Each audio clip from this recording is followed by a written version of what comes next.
প্রার্থী ঘোষিত হতেই পূর্ব মেদিনীপুরের উত্তরকাঁথি ও এগরা বিধানসভায় তৃণমূল কংগ্রেসের ঝড়ো প্রচার শুরু হয়ে গেল। উত্তরকাঁথি বিধানসভার প্রার্থী দেবাশিস ভূঁইয়া, যিনি লালু নামেই বেশি পরিচিত, এবং এগরা বিধানসভার প্রার্থী তরুণ কুমার মাইতি দুজনেই সংগঠনকে মজবুত করতে কর্মীদের নিয়ে মাঠে নেমেছেন। দুই বিধানসভার বুথ, অঞ্চল ও ব্লক নেতৃত্বদের নিয়ে আয়োজিত হল এক বিশাল সাংগঠনিক সভা। প্রায় ৫০০ জন কর্মী সমর্থকের উপস্থিতিতে সভা পরিণত হয় শক্তি প্রদর্শনের মঞ্চে। সভা থেকে স্পষ্ট বার্তা, মুখ্যমন্ত্রী মমতা বন্দ্যোপাধ্যায়ের উন্নয়নই তৃণমূলের মূল ভরসা। সেই উন্নয়নের বার্তা নিয়ে ইতিমধ্যেই বাড়ি বাড়ি প্রচার শুরু করে দিয়েছেন কর্মীরা। নেতৃত্বের আত্মবিশ্বাস, উত্তরকাঁথি ও এগরা দুই কেন্দ্রেই তৃণমূলের জয় নিশ্চিত। এখন শুধু দেখার জয়ের ব্যবধান কতটা বড় হয়। পূর্ব মেদিনীপুর থেকে অংশুমান পণ্ডার প্রতিবেদন। দেখুন, আমি লড়াইটা কোনো ব্যক্তির বিরুদ্ধে আমাদের নয়, আমাদের লড়াই দলের বিরুদ্ধে। আমরা তৃণমূল কংগ্রেস লড়াই করছি বিজেপির বিরুদ্ধে।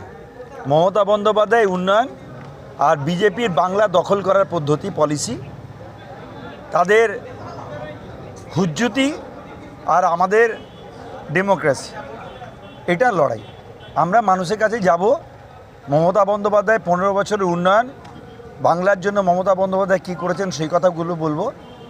আর যারা আজকে আমাদের বিধানসভায় ভোটে দাঁড়িয়েছেন তারা কিভাবে বাংলাকে বঞ্চনা করার জন্য দিল্লিতে দরবার করেছেন, কিভাবে বাংলার প্রত্যেকটা পদক্ষেপকে আটকে দেওয়ার জন্য মহামান্য আদালতে গেছেন, সেই ইতিহাসগুলো মানুষের সামনে বলবো।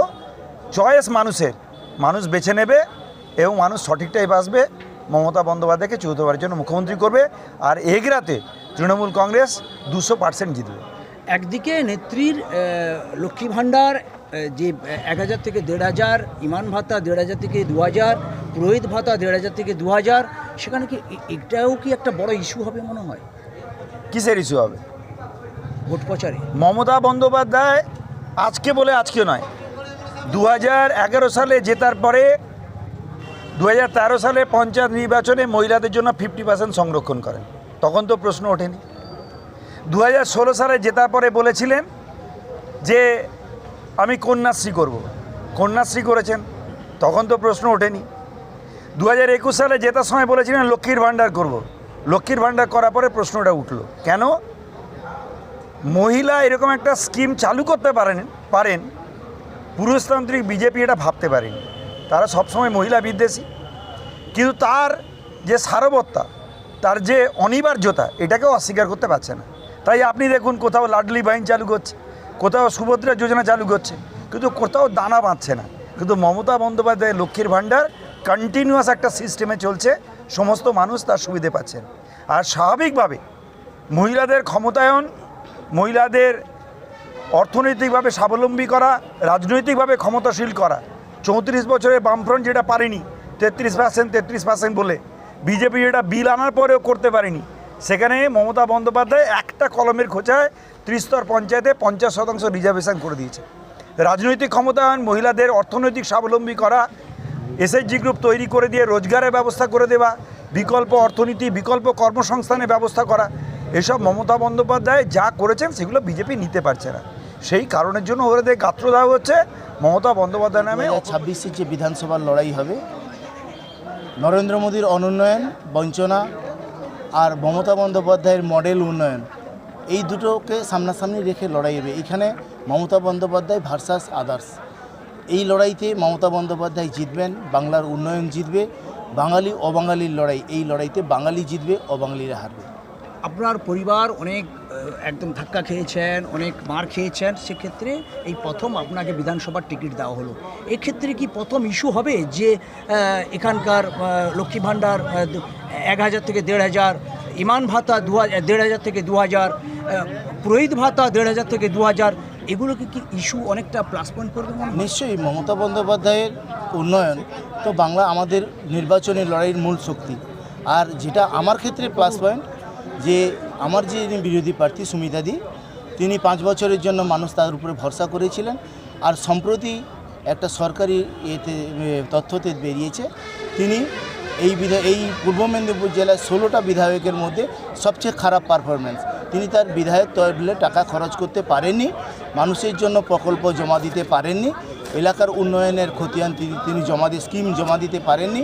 আর তিনি আবার দ্বিতীয়বারের জন্য ভোট চাইছেন। তিনি প্রথম 5 বছর ফেলিওর, আর দ্বিতীয়বারের জন্য ভোট চাইছেন। উত্তরকাঁথি বিধানসভা মানে একদম জঙ্গিপোনা এলাকা, সেক্ষেত্রে কি ভয় করছেন যে আবার কি সেই আগের মতন ফিরে আসবে বোম বন্দুকের খেলা? মানুষ 2011 সালে মমতা বন্দ্যোপাধ্যায় যে কথা দিয়ে এসেছিলেন, মার্ক্সবাদী কমিউনিস্ট পার্টির যে 35 বছরের অত্যাচার, সেই অত্যাচারের নিশান আমি পাঁচটা গুলি করে দিয়েছিল, আমার বাবাকে গুলি করেছিল, কিন্তু আমরা নেত্রীর কথা মতো আমরা বদল করেছি, বদলা আমরা নেইনি। অতএব উত্তরকাঁথি বিধানসভার মানুষ, বাংলার মানুষের সঙ্গে সঙ্গে একই চিন্তাভাবনায় প্র্যাকটিস উত্তরকাঁথি বিধানসভার মানুষ।